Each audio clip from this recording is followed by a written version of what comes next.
what Acquire tries to address is just making the sale process much more transparent and easier. After I launched it, it just became apparent that this really solved the need in the market. A lot of them kind of get stuck at the point where it's time to really build a business, hire a team, stuff like that. Welcome back, everybody. I'm Jeff Holman with the Breakout CEO podcast. I'm very excited today to have Andrew Gazdecki with me. He won't know this, but I think I don't know when you started it used to be called MicroAcquire. And one time you're like, hey, anybody want t-shirts? I printed out a bunch of t-shirts. Send me your mailing address. I'll send you a t-shirt.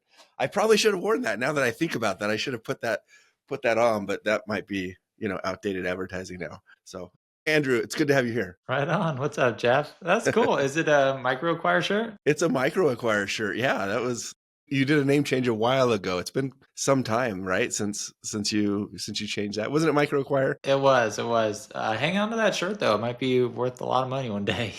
You never know. But yeah, we rebranded about 2 years ago, 2.5. Yeah. Anyway, so I've followed you for a while. You're out in the Bay Area, right? San Mateo. Yep. And where are you based? Utah area. Utah, Salt Lake nice. City. I love Utah. Yeah, it's fantastic. Next time you're out, let me know. We go, hit the slopes or something.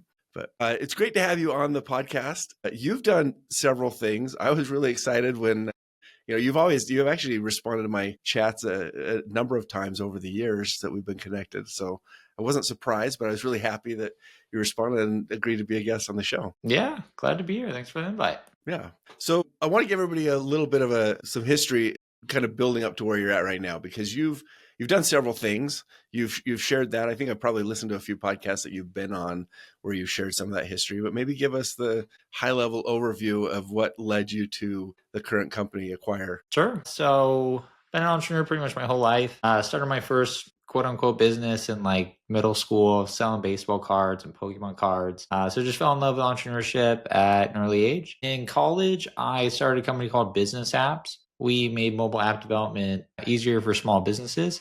Bootstrapped that company to about 10 million in revenue and then sold that to a private equity firm. And just going through the process, being confused the whole time, trying to figure out what all the terms mean, LOI, APA, SPA, escrow. I just thought there could be an easier way to help founders get acquired. And that leads me to Acquire.com, where we help founders get acquired. Yeah. And you've been doing this. I should have looked at your LinkedIn. It's been 4 or 5 years, hasn't it, since you started that? It's been like 1,000 years in startup land. For regular years, it's been about 5 years. 5 years, yeah. And how many companies have you helped get sold or bought through that platform so far? We do about 3 every day, so we're up to like 3,000 at this point. Oh, wow. That's awesome. I went in and I said, hey, give me a little intro for Andrew for my podcast. It didn't do a great job. I think it said that you hadn't done that many. Oh, it actually came up with $500 million in online business deals. Is that a good number? Yeah, I like that number. Was that the AI chatbot we have? No. I just got onto ChatGPT and texted or typed something in and said, hey, give me a little bit of background. So AI's not there yet. We still got jobs. Yeah, no, it's not there. It's not there. Well, so that's awesome. It's really been a platform. I've watched it. I've gotten on it a few times and I've looked at it and I look at some of the companies. Initially I thought, oh, this is going to be awesome for these small startups that just get going and, maybe want a quick win or something like that. But you really have a diversity of companies on there, different sizes, different industries. I think I've seen some, I don't know if I've seen like a pizza shop on there, but I've seen some that have been in surprising industries from what I would have expected for, kind of an online fledgling platform selling businesses. Yeah, I get to see some cool stuff. Maybe for more context for the listeners, we help predominantly SaaS businesses sell, but then also e-commerce and mobile apps. We've expanded into newsletters, crypto businesses. We like to say it's for any online business, no physical businesses, no pizza shops or laundromats or anything like that. But yeah, I mean, I saw a business the other day that was making a few $100,000 a year in Brazil, where you could pay someone to come to your funeral and say some words that you pick. I thought that was fascinating. Really? But we helped a SaaS business sell for about $2 million, and the founder was 83 years old. I thought that was pretty cool. Wow. And then we recently did a transaction with a Japanese company for about $12 million. And that was a wild acquisition with big bank financing and like the KPMG of Japan.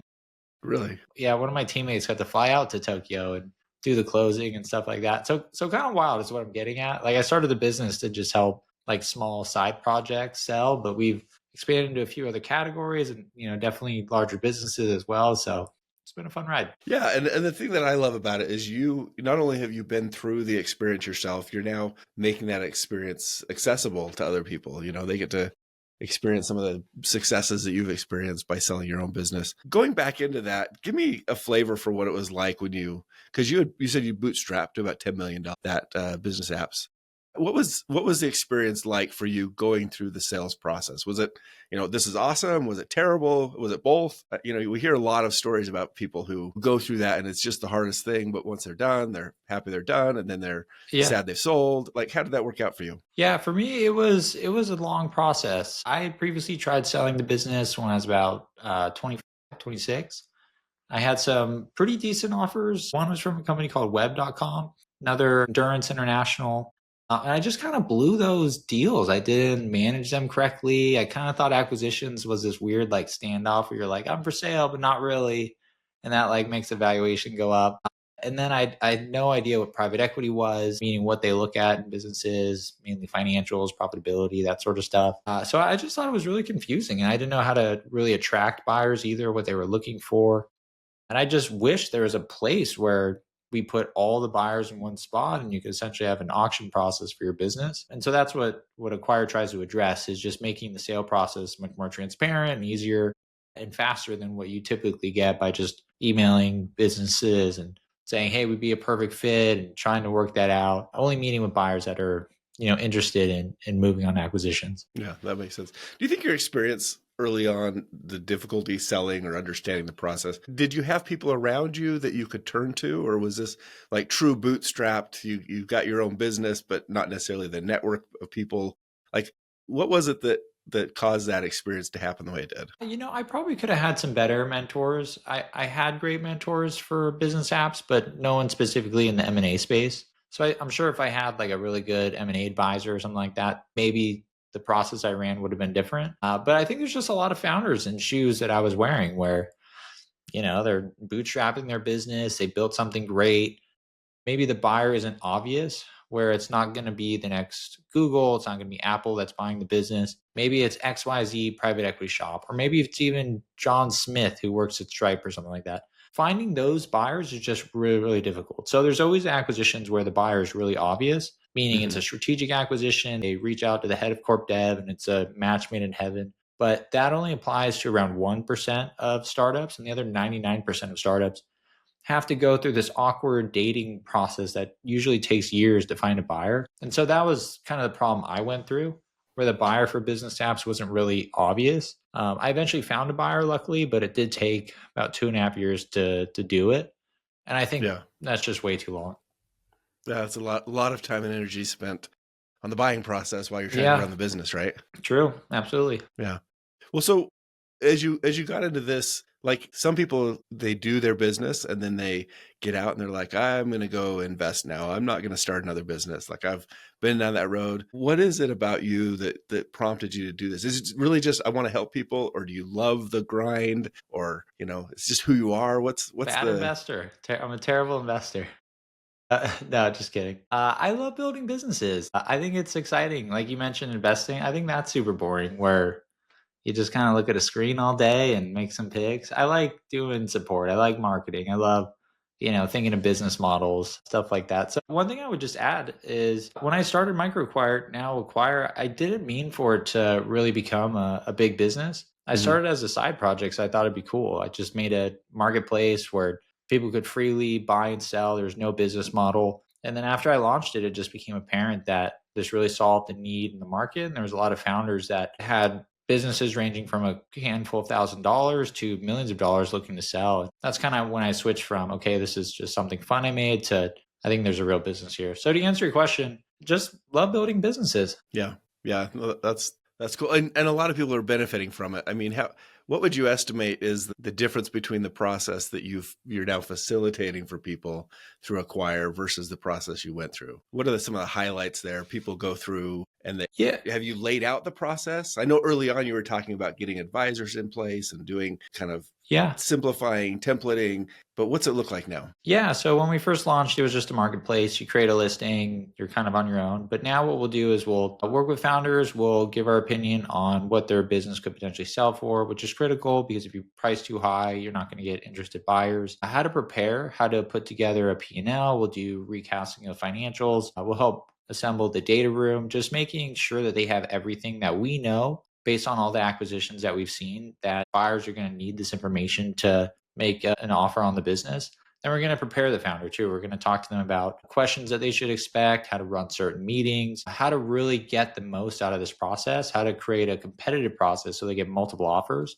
And then when the offers come in, we'll give our opinion on the offer, whether it's a good offer, it's a fair offer, or a great offer. We'll do everything from start to finish to help them successfully get acquired, even working with a third-party escrow company to make sure that the transaction is safe and secure. So the other side of what I went through was basically I'm on my own. I'm figuring it out as I go, reaching out to buyers, hoping I don't mess up these meetings. What really happens in an M&A meeting? Like what should we focus on? How do I get them interested? Make sure that founders have support every single step of the way. That's fantastic. I can only imagine it makes the process easier, more or less stressful or more stress free, and probably a lot faster than what you went through. What are the typical close times for people who are going through this once they find that right buyer? When they find the right buyer, it depends. We like to say 90 days from start to finish. So from first day live on the market, from there it'd be say 30 days to find the buyer, 30 days to agree on terms, and 30 days to close, 90 days total. Some buyers can close as fast as 30 days. Some are longer if there's bank financing involved, like the acquisition in Japan, that was about 5.5 months. And then the acquisition with the 83-year-old founder, that was about 2 weeks because the buyer was super experienced, knew exactly what he was looking for. So there's some variability like that, but generally pretty quick. I have to ask, the 83-year-old seller, is this a serial entrepreneur? Or is this someone who just jumped in and saw an app they wanted to build? Tell me a little bit more about that. Yeah, kind of. He actually bought the apps. They were Atlassian apps, so third-party apps in their app store. And he bought them for like 200K 4 years prior to selling. It was pretty cool because it's like a good outcome for him. And this was his final farewell to business, so to speak. Yeah.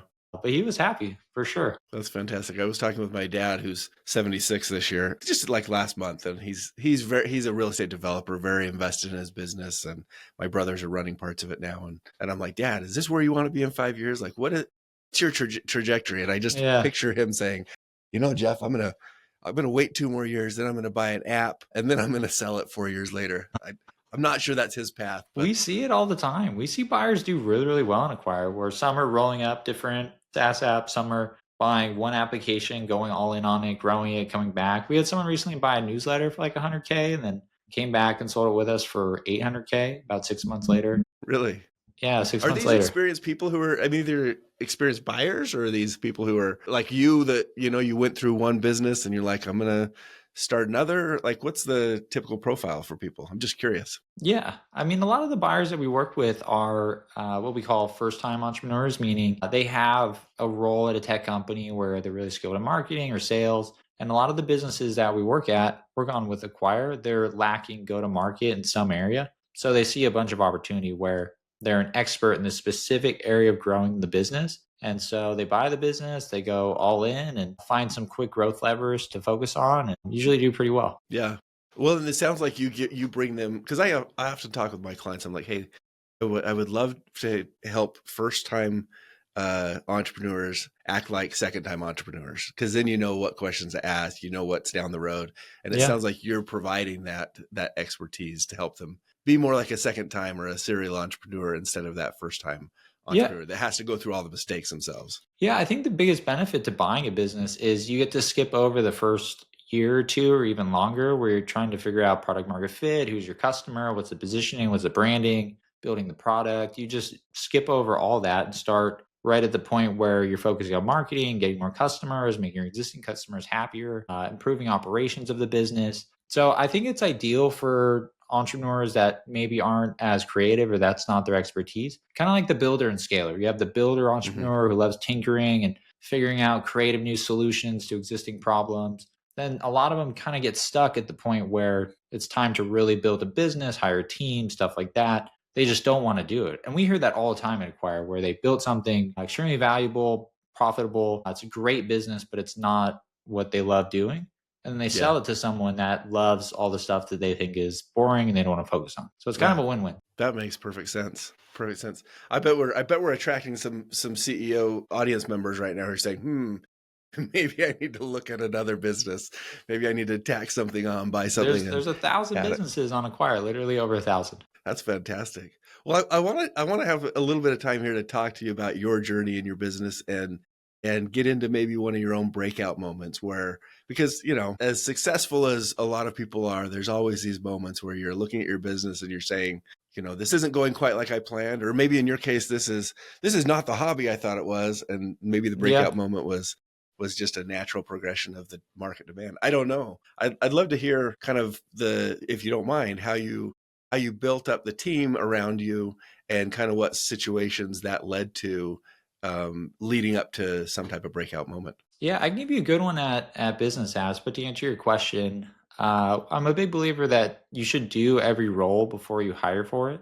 So when I first launched MicroAcquire, I literally was doing everything. I did everything from support to operations to reviewing every business that goes on the marketplace, a newsletter, product development, all the marketing, taking sales calls, like living on live chat. And then when it came time to delegate and hire, I was able to find people that I was able to specifically train and knew what success looked like in that role. Hmm. Every role that I've hired for where I haven't done that hasn't performed as well. So that could be a small tip for listeners. Yeah. In terms of a breakout moment, there was a few at Acquire, but one in just my career in general was back at Business Apps. I had just started the company. I was cold calling small businesses to try and sell mobile apps. And I remember calling restaurants like, "Hey, what's your mobile app strategy?" And they're like, "App? You like appetizer? Like, what are you talking about?" It just wasn't going well. And I kind of sat there like, how am I going to grow this business? Like one app at a time. This is going to take a lot of cold calling. And then I had a customer in Switzerland that was building mobile apps for these beautiful Ramada hotels in like Germany. I'm Hmm. like 21 at the time. I'm like, oh, let's reach out to this guy and get a call in with a millionaire. He obviously owns hotels. And I set up a call with him. And my only question was, how do I get you to build more apps? He explained to me that he was building the mobile apps on behalf of his restaurant clients and his hotel clients. And he owned a marketing and branding agency all across Europe.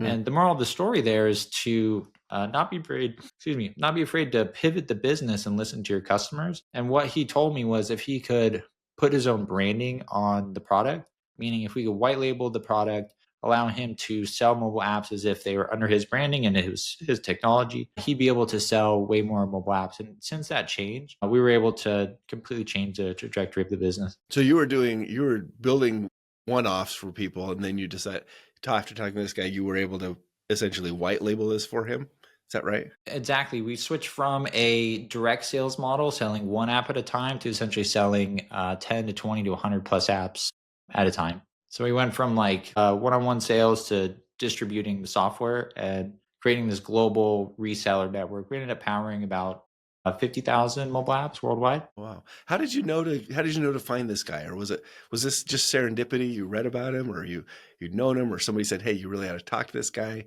What's the So what's the he was, connection there? yeah, so he was using the platform. We had been featured in a couple press articles and he had read those and started using the platform. And it was so hard to use back then that I have no idea how he figured it out. But I just wanted to talk to him as someone who actually, from start to finish, created his own app and published it. And they were for these really cool spots in Europe. And if I hadn't made that call, I don't think that company would have worked. Really? Yeah. Were there other team members involved, or was it what did your team look like at the time? We were like three dudes in a small, like 400 square foot office. There was Yeah. some remote engineers, but we were tiny. Did this opportunity like allow you to grow? Was it just revenue, and you kept the team the same, or did you have to expand the team at the same time? Well, after that, everything changed. Like if you look at the revenue graph, we just completely exploded. We went from essentially zero revenue to, let's call it like $3 or $4 million in 12 months. Mm-hmm. Because again, instead of selling an app $30 a month at a time, we were Yeah. selling these reseller packages for 1, 2, 3, 4, 5,000 a month. So it completely changed our trajectory. So we had to move to an office in the Bay Area, specifically Millbrae. And again, I don't think the company would have worked if I hadn't changed the business model away from direct sales to reseller sales. Yeah. And this changed his business too, right? He was able to go out and do a lot more of this and sell more of these. Yeah. So he ended up building several hundred mobile apps with us. And what he would do is charge his clients to design the apps, get them live in the App Store, and host them on our platform. So we would charge him, say, $20 a month per mobile app, and he was charging his clients $100 a month. Okay. So he ended up being the direct to consumer version of what you were doing before, it sounds like. Yeah. Because he had the existing relationships with small businesses. Yeah. I was just listening to, wow, it's a book on tape. I forget the name of Scaling. Is it by Ben Hardy? I don't remember. Something about scaling, and they tell the story about somebody who did something similar, right? They're talking about creating impossible goals so that you rethink your strategy. You know, if you're out there doing direct sales. In fact, it was a story about an app, somebody building an app and selling an app to people, and they're like, I have to cold call for every sale that I make, you know, and then they thought, well, how do I get into some type of strategic partner who's reselling it for me and leveraging it? So sounds like a similar experience. Yeah, 100%. Have you seen some of those same things at Acquire? I know you mentioned, if I'm not mistaken, you mentioned recently on LinkedIn that you were hitting some profitability metrics that were favorable, right? Yeah. So. Yeah, we're having a breakout year. Actually, we've grown about 50%. We've grown profitability by about 60%. We're going to end the year about $2 million in net profit. Awesome. So pretty proud of that. And that's a huge shout out to the whole team. Yeah, it's been quite the year for sure. What does your team look like there now? We're pretty small. We're about 15 people, and about 4 would be on engineering, 5 on advisory, 2 on marketing, and the rest on support. Very cool. Are you doing anything different this time around than what you did last time? Aside from just being smarter, more experienced, maybe more mature or whatever. What are you doing differently this time around? I think we're just really hitting our stride in terms of the guidance that we provide to clients. We've expanded into other categories. So for a while, we were predominantly only SaaS. Mm-hmm. And we've been focusing a lot on e-commerce and mobile apps and newsletters and other online business categories. So that's really fueled growth as well. But we help businesses sell. We don't try to get too creative with it. And it's been a good year. Process.